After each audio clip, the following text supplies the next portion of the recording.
Some afternoons change far more than the calendar admits. This one changed a family's standing before dinner. It happened inside a hall in Westminster on a grey Tuesday, at a modest charity day for rural life. Volunteers in fleeces. Jars of honey on trestle tables. The kind of event where the biggest risk is usually a drop tray. And then a woman who was never on the guest list walked in through a side door, crossed the room in front of the press, and stopped a few feet behind the Princess of Wales. She waited for a lull in the conversation, then delivered a message about money and family insult, loud enough for 4 people to hear. Catherine did not answer her. The whole room fell silent. And the person who ended it was not a security officer. It was the Princess Royal. But if you think that was the worst moment of the day, you are mistaken. The worst part arrived after the doors closed. Stay with me, because by the end you will understand why a single quiet signature in a palace office matters more than any shout ever could. Let me set the scene the way witnesses describe it. The venue was a showcase for rural development, about as far from royal drama as an afternoon can get. And was working the event the way she has worked hundreds of them for 50 years. Structured coat, small brooch, a tight schedule, and a list of local names she moves through carefully, never once looking like she would rather be somewhere else. That woman has completed more official engagements than anyone else in the family, every single year, for most of her adult life. In 5 decades of work, there has never been a single complaint about her conduct. Catherine was there too, just a few stands away, and that detail matters more than it looks. After a long time out of the public eye, fighting a serious health battle, she was slowly coming back, still rebuilding her strength, still smiling through a diary that would flatten most people. A picture of the two of them working the same room was supposed to be the gentle message of the week. The older woman who never makes a mistake, beside the younger one the country has decided to trust. Continuity, side by side. And for roughly an hour, that is exactly what the day looked like. Then, around 2 in the afternoon, Laura Lopez came in through a side entrance. Camilla's daughter, married name Lopez, 2 children, a career in the art world, a woman who has spent her whole adult life photographed at weddings and otherwise leaving no trace at all. Nobody in that hall expected her, because her name was not on the working list for the afternoon session. She moved through the crowd without stopping, which is the part that tells you she knew precisely where she was heading. She stopped about 6 feet behind Catherine. She waited for a natural break in the conversation. Then she stepped forward. No curtsy, no greeting, no lowered voice, even though everyone in a room like that speaks softly, because the glass roof carries sound a long way. For separate people were close enough to hear every word. She told the Princess of Wales that recent changes to estate funding had been a deliberate insult to her family, and that everyone involved knew exactly what they were doing. Reporters at the back reached for their notebooks. And Catherine simply looked at her, kept her face perfectly still, and said nothing at all. That silence deserves a moment of its own, because it was not the silence of someone with nothing to say. It was the silence of someone who knows that answering would be a mistake. But before we go deeper, you need the context that turns a rude moment into a family earthquake. A future queen never gives a room what it came for. Catherine has spent more than a decade learning that lesson. She does not argue in public. She does not explain herself in public. And she absolutely does not defend herself against a private family grievance delivered in front of cameras, because the second she answers, she turns an ambush into a conversation. An ambush dies when it finds no reaction. A conversation survives forever. So she stood there, steady, unmoved, and let the moment hang in the air. Now think about the 2 women in that moment and what separates them. Catherine is the Princess of Wales, the next queen, the woman this country spent a difficult year willing back to strength. Her recovery was followed like a national story, and the goodwill around her right now is as high as it has ever been. Laura Lopez, by contrast, is a private citizen. Yes, she is the daughter of the Queen. But she holds no title, no official role, no working status. She is not paid from the public purse. She does not represent the crown. She runs a gallery, she raises her children, and she has spent years deliberately staying out of the frame.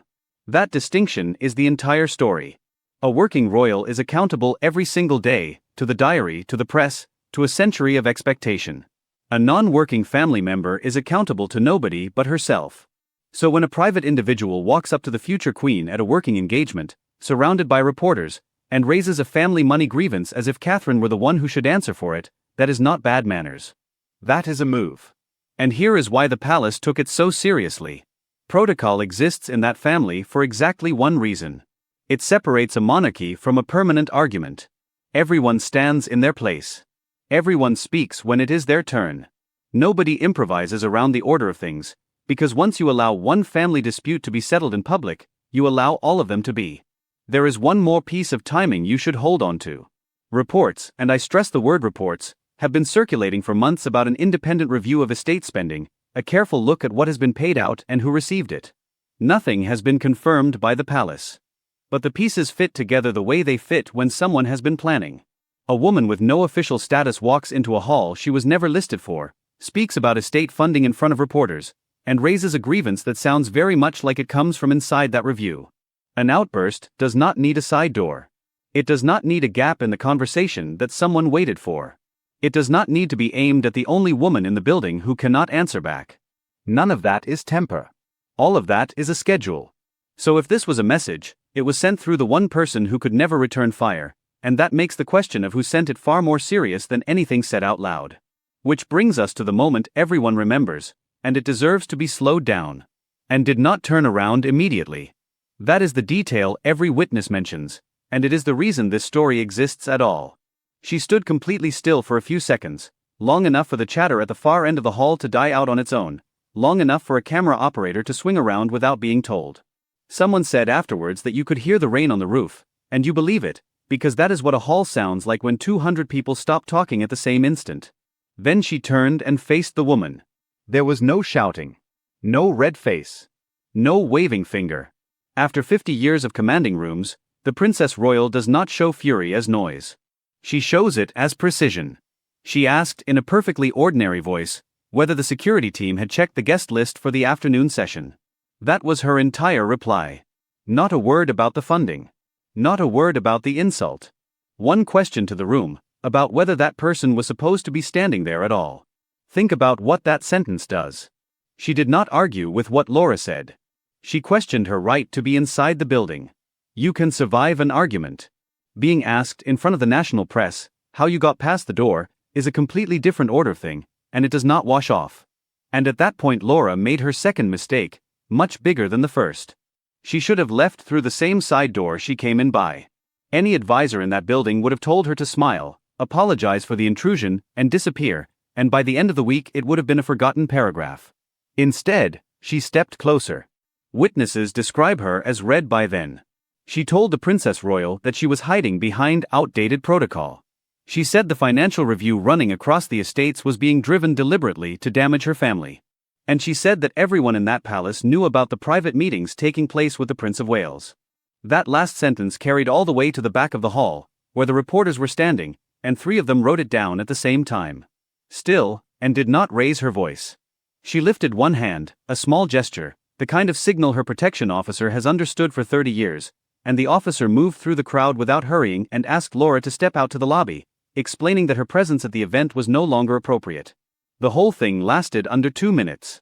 2 minutes. That is what fury looks like from a woman who has spent her entire life being underestimated.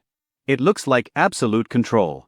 But underneath it all, there was something else, something the people who know her best say they recognized immediately. Protection. And did not move for herself. She moved for the woman a few stands away, the one who has spent 2 years putting herself back together in front of the entire country. In that family, the Princess Royal does not warm you up first.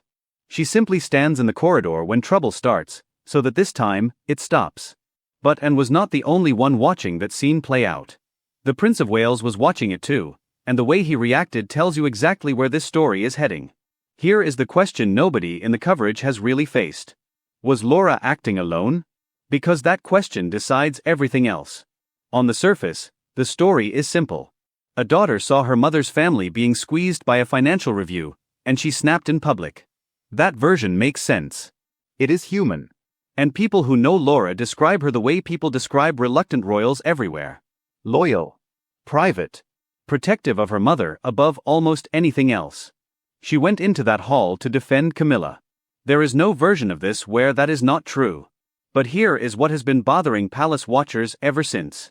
Camilla has spent more than 20 years inside that institution as the quiet fixer. She is the one who smooths things over.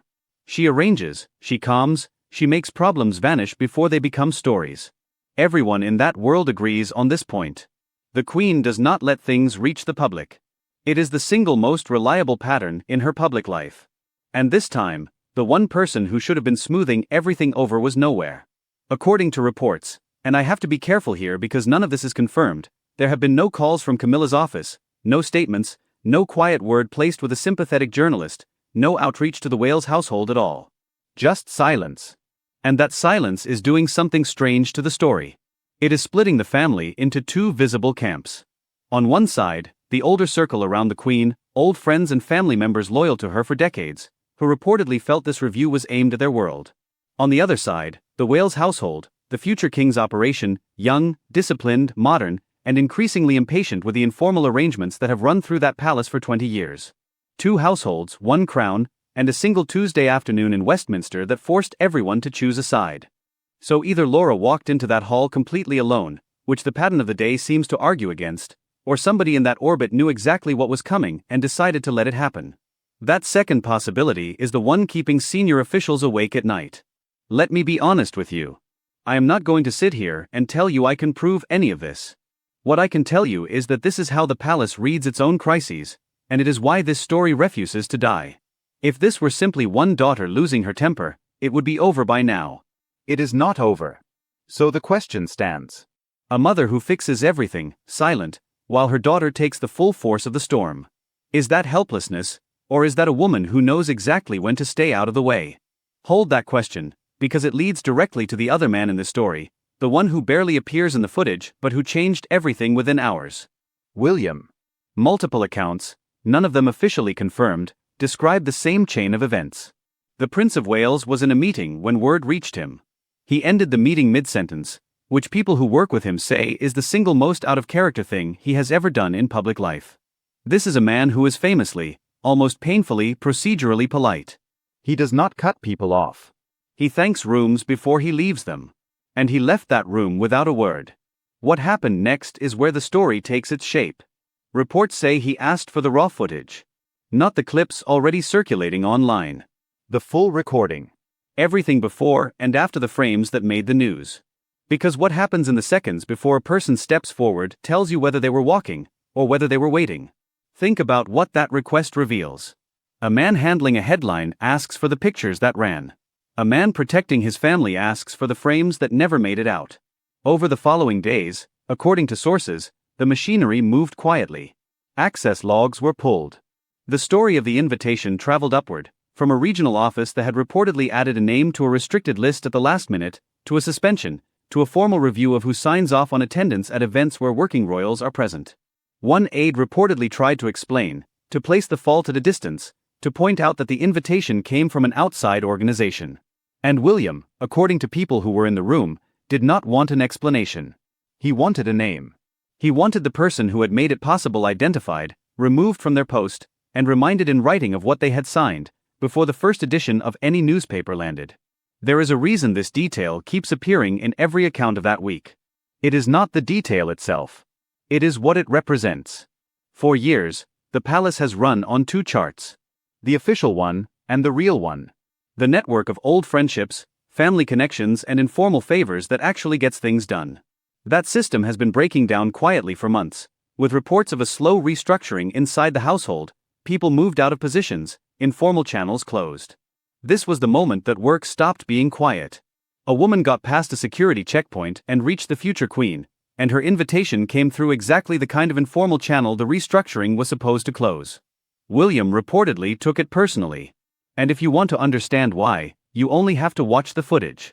His wife, who spent 2 years fighting for her health in front of the whole country, stood alone in that hall while a woman with a grievance walked up to her in front of the press. Then, according to reports, he picked up the secure line to his father. He did not ask permission. He told the king what had happened, how she had got in, what the morning papers were going to look like. And then he told him he was taking the matter himself. And the king, again according to reports, listened, and said what he has apparently been saying more and more often. Do whatever is necessary to protect the institution. Sit on that for a second, because it tells you how much has changed.